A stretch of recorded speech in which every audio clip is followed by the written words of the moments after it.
my personal welcome to you all, and to welcome back our Executive Club members and of course our One World frequent flyers.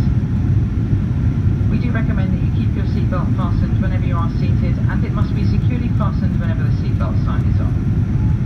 If you are planning on sleeping on today's flight, we do kindly ask you to fasten your seatbelt on top of your blanket. This way it is visible to the crew, and the crew will not need to wake you should the seatbelt sign be switched on in flight. If you are seated in our First or Club World cabin, please take care that your personal electronic devices do not get lost beneath your seat. If it does, please do not move the seat and let one of the crew know.